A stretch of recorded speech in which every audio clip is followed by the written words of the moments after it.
Menos en Italia, se lo digo de inmediato, también porque pasó un poco, hablando, como dicen en italiano, hablando como si estuviera vivo Carlos Fuentes, que Carlos Fuentes no fue santo mucho de la devoción de los mexicanos, porque se fue a París y se metió a vivir a París y se le olvidó de la patria. Y lo mismo le pasó a Italo Calvino, se fue a París, se metió en París y se le olvidó de la patria, ¿de acuerdo?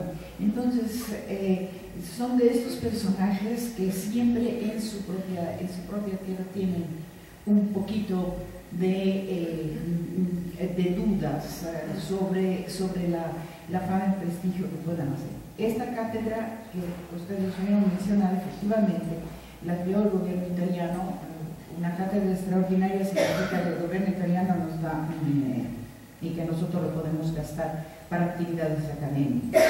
Pero el título de la cátedra, ¿a quién le damos esta cátedra? ¿Cuál es el nombre de la cátedra? Eso lo escogió la UNAM, no lo escogimos nosotros. Nosotros, como buenos italianos, hubiéramos dicho Dante Alighieri, hubiéramos dicho Giacomo Leopardi, ¿no? Se nos hubieran remitido a los grandes nombres de nuestra literatura, pero nuestra facultad dijo que se llame Italo Calvino, porque era en los años 90 era todavía, digamos, el gran auge de la literatura. Yo no sé si ustedes saben que él murió el día del temblor, el 19 de septiembre de 1985.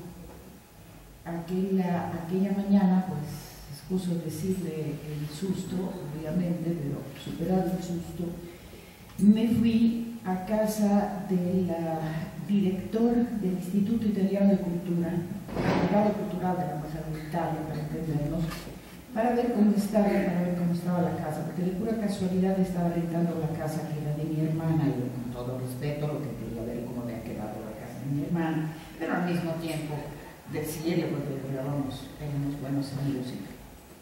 Y él había invitado a Italo Calvino, porque lo había conocido cuando estaba diplomático, cuando estaba en Argentina, lo había conocido y estaba en contacto con la mujer para que viniera a México. Y la mujer le había dicho, pues no se puso bien, lo mandamos al hospital. Entonces él prácticamente me llamaba todos los días para saber cómo estaba y a ver si podía meter en marcha todos los programas para que Italo Calvino viniera aquí a México. Aquella mañana, con el temblor, se cayó la torre de comunicaciones y entonces los teléfonos dejaron de funcionar. Durante varios días, toda la Ciudad de México estuvo aislada, no pudimos comunicar con el exterior. Entonces, lo supimos después, aquella misma día del 19 de septiembre fue que se murió Calvino.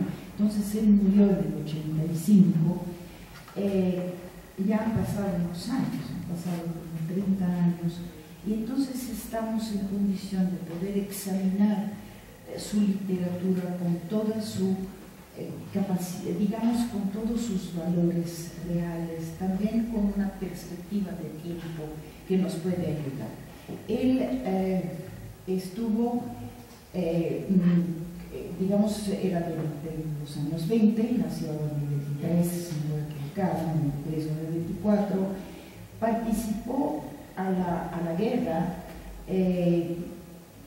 fue llamado a las armas porque ya los padres habían regresado a Italia, pero luego pues se zafó del ejército regular y se metió en la guerrilla de resistencia antifascista. Él escribió, en el 54 se publicó La entrada en guerra, que es una cosa, cuando uno la lee, que se le caen los brazos, porque sí es la atmósfera de guerra, el fascismo, el nazismo, el antifascismo, el no antifascismo, lo que está sucediendo. Y él te cuenta unas historias de un día tras el otro, de estos muchachos que están ahí esperando que los llamen, que no saben lo que va a pasar ahora, divirtiéndose como enanos. O sea, una cosa absolutamente con una atmósfera al revés de lo que uno se pudiera esperar. Pero, bueno, sigue después de la guerra, escribiendo y en el año 56 él hace una recopilación de cuentos populares, cuentos de hadas, por decirlo así, porque él así lo hace lo que los hermanos Grimm siglo antes habían hecho con todos estos cuentos que todo el mundo conoce, como la Cenicienta, que Blancanieves y todas las cosas. Y él se dedica a recoger lo que son estos cuentos populares italianos, sobre todo los de la zona norte. Es un volumen de este tamaño. Claramente los vuelve a escribir él. No es que sea como hacen ahora los investigadores, que recaban del pueblo con sus propias palabras, con sus errores de ortografía mental y todo. No. Él lo vuelve a escribir y son cosas bien divertidas y muy graciosas. Me acuerdo de varias ahora porque apenas les puedo contar algo, pero tratemos de ganar bien todo nuestro tiempo. ¿Por qué le digo esto? Es una experimentación ya de el cuento corto, el fragmento. En Italia hay una tradición a partir del siglo XIV, una tradición literaria de cuento, Boccaccio. Pero antes de Boccaccio ya había habido otros.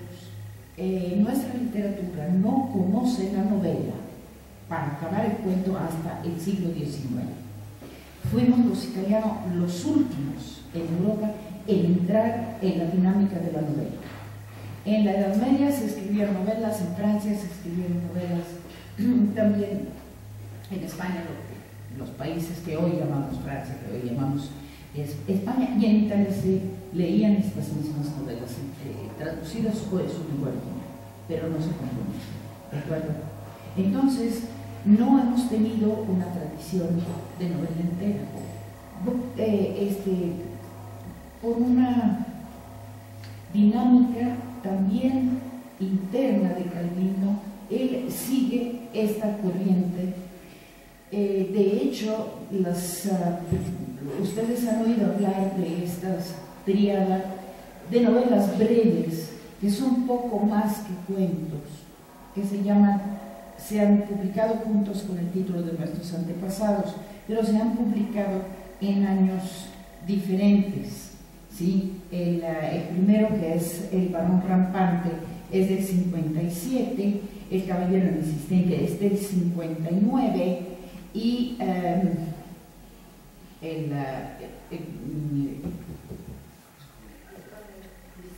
barón, que vuela sobre los árboles, viene bastante tiempo después. El Caballero Insistente, el Barón Rampante. No, era el Visconde de Inmediato, el Barón Rampante ya se lo había dicho, perdón. Se me cruzaron los cables. Se me cruzarán otros, ¿no? Así que no se asusten, no se preocupen, etc. Entonces, son 3 cuentos largos, definitivamente pertenecientes a lo que es un ámbito de literatura fantástica, pero escribe también otras serie de cuentos. Las primeras series de cuentos son los cuentos, únicamente en el 58, y volverá obviamente a publicarlos después, ya separados por argumento. Yo me acuerdo de haber leído cuando todavía iba a la universidad, porque hasta aquellos